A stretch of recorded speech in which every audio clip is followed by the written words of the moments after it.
Picture this. It's June 16, 1963, and a 26-year-old woman sits alone in a cramped spacecraft, hurtling through the cosmos at 17,500 miles per hour. For the next 70 hours, she'll orbit Earth 48 times, traveling farther than any woman in history. Her name is Valentina Tereshkova, and she's about to prove that the stars aren't just for men. But Valentina's journey to space didn't begin in a laboratory or flight school. It started in a small village called Maslennikovo, where she was born to a tractor driver father and textile worker mother. When her father died in World War II, 8-year-old Valentina watched her mother struggle to raise 3 children alone. This early experience of resilience would shape the woman who would later conquer the heavens. As a teenager, Valentina worked in a textile factory, following in her mother's footsteps. But her eyes were always turned skyward. She joined a local parachuting club at age 22, making her first jump in 1959. Little did she know that this hobby would literally launch her into history. By 1961, she had completed 126 parachute jumps, earning a reputation for fearlessness and precision. Meanwhile, the Soviet space program was making headlines. Yuri Gagarin had become the first human in space in April 1961, and the race to dominate the cosmos was intensifying. Soviet officials, always eager to score propaganda victories, began considering an audacious idea: sending a woman to space before the Americans.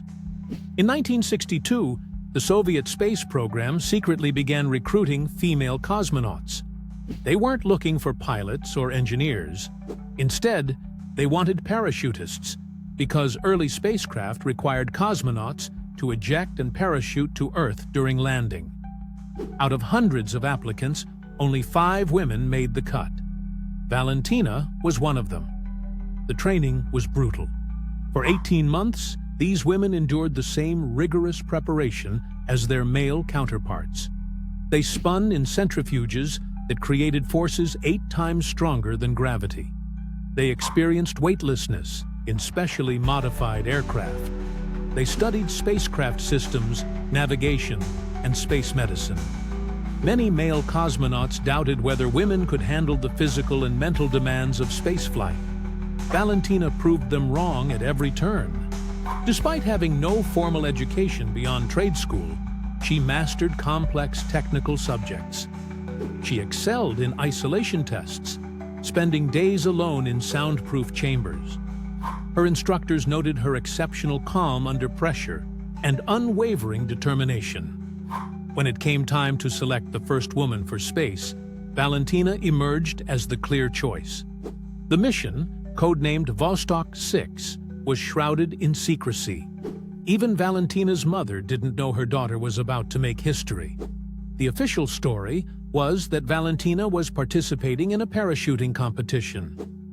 On the morning of June 16, 1963, she suited up in her orange spacesuit and climbed into the Vostok capsule at Baikonur Cosmodrome in Kazakhstan. As the rocket engines ignited, Valentina felt the incredible force pushing her back into her seat. Within minutes, she was in orbit, becoming the first woman to see Earth from space.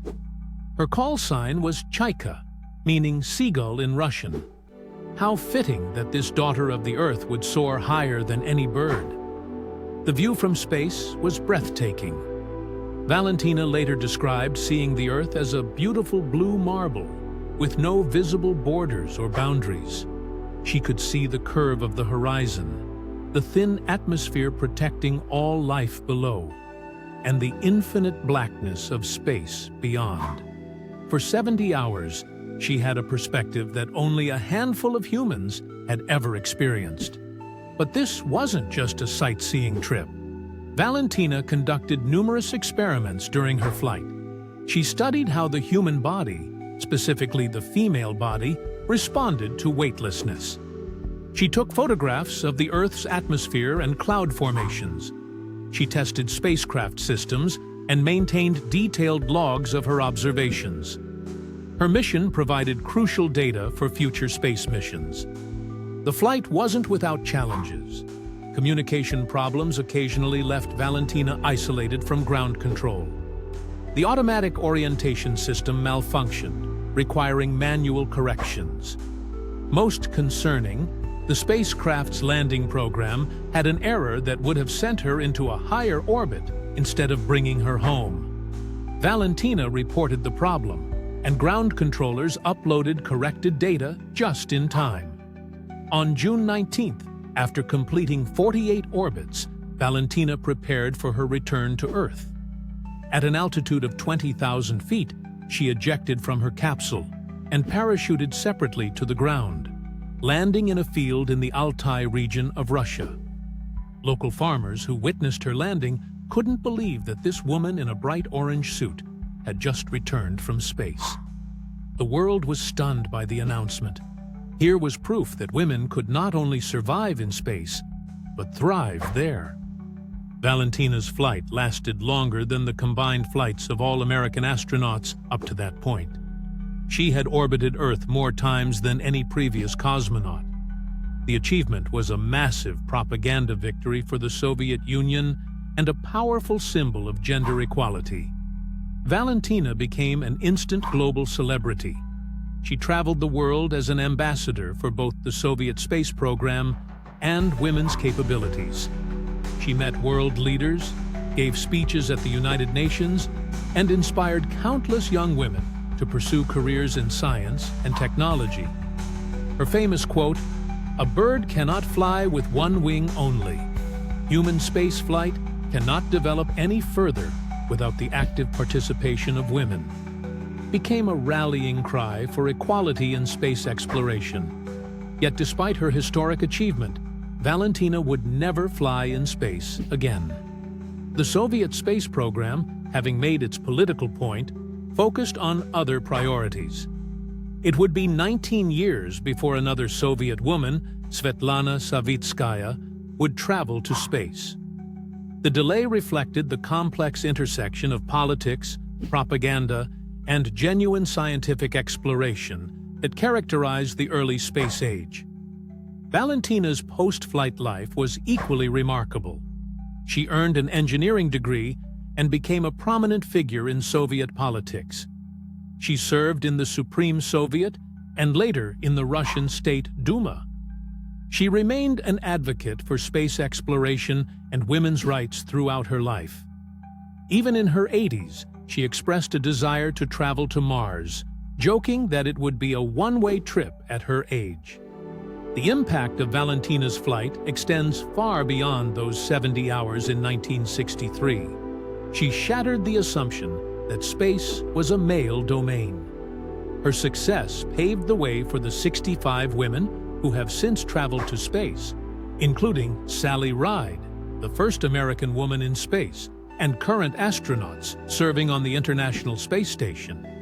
Today, as we plan missions to return to the Moon and eventually travel to Mars, Valentina's legacy remains relevant. Space agencies worldwide recognize that diverse crews, including women, are essential for long-duration missions. Her pioneering flight proved that human space exploration truly cannot develop without the active participation of women. Valentina Tereshkova transformed from a factory worker with a passion for parachuting into a symbol of human potential. Her 70-hour journey around Earth in 1963 wasn't just a flight through space, it was a leap forward for all humanity. She showed us that the cosmos belongs not to any single nation or gender, but to anyone brave enough to reach for the stars. In doing so, she didn't just make history, she expanded our understanding of what's possible when we dare to dream beyond the boundaries of our world.